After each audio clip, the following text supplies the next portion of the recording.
Ra, le dieu solaire suprême de l'Égypte ancienne.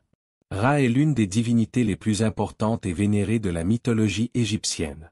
Représentant le soleil, il incarne la lumière, la chaleur et la vie. Considéré comme le créateur du monde, Ra joue un rôle central dans la cosmogonie égyptienne, où il est souvent décrit comme le souverain des dieux et l'élément vital qui maintient l'ordre cosmique, ou Ma'a. Sa puissance et sa symbolique universelle ont marqué la culture égyptienne pendant des millénaires, influençant tout, des rituels religieux aux structures politiques. Origine et symbolisme de Ra.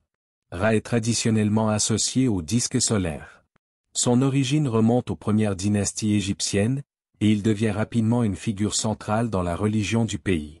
Il est souvent représenté sous la forme d'un homme à tête de faucon surmonté d'un disque solaire, entouré par le cobra sacré, symbole de protection et de pouvoir divin. Cette iconographie souligne sa nature céleste et son rôle en tant que dieu solaire. Le soleil, au cœur du culte de Ra, est perçu comme une force vitale essentielle. Les Égyptiens voyaient chaque lever de soleil comme une renaissance quotidienne, symbolisant la victoire de Ra sur les ténèbres et le chaos. Le cycle solaire levé, zénith et couché, était interprété comme le parcours de Ra à travers le ciel, apportant lumière et ordre au monde. Le voyage quotidien de Ra. Dans la mythologie égyptienne, Ra entreprend chaque jour un voyage épique à travers le ciel sur sa barque solaire, la Mandjé, barque de jour.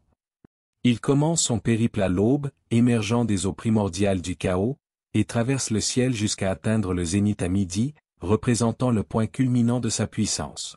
Ensuite, il entame sa descente vers l'horizon ouest, marquant le crépuscule.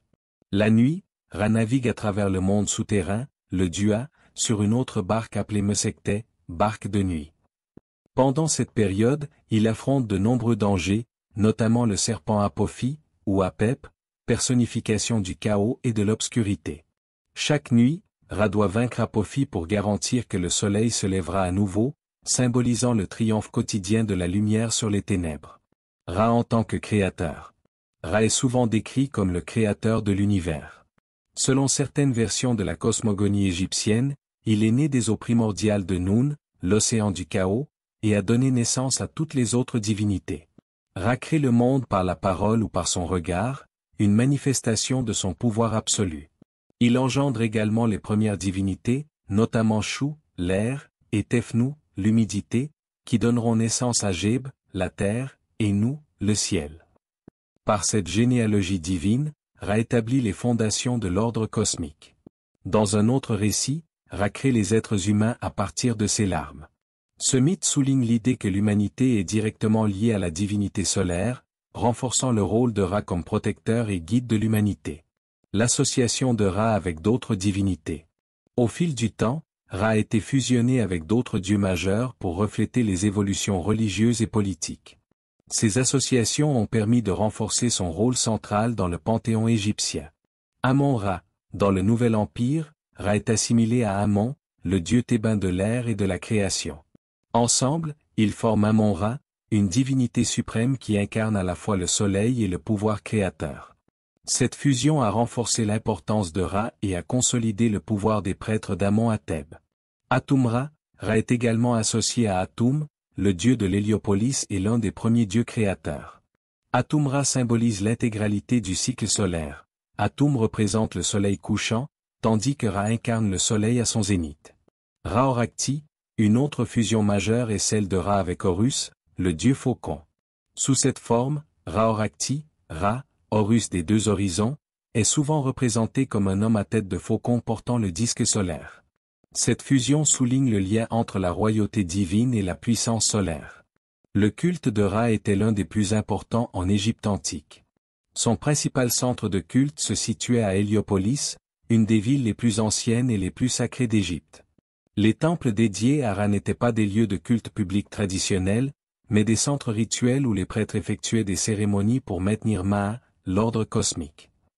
Chaque jour, les prêtres de Ra effectuaient des rituels complexes, incluant des prières et des offrandes pour assurer le bon déroulement du cycle solaire.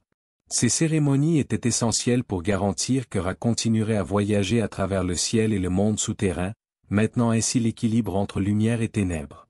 Ra et la royauté. Ra était étroitement lié à la royauté égyptienne. Les pharaons, considérés comme les fils de Ra, étaient les représentants de la divinité solaire sur terre. Ils portaient souvent le titre de Sareh, signifiant fils de Ra. En tant qu'incarnation de Ra, les pharaons avaient pour mission de maintenir Maa, de protéger leur peuple et de garantir la prospérité du royaume. La construction des pyramides, notamment à Gizeh, est également associée à Ra.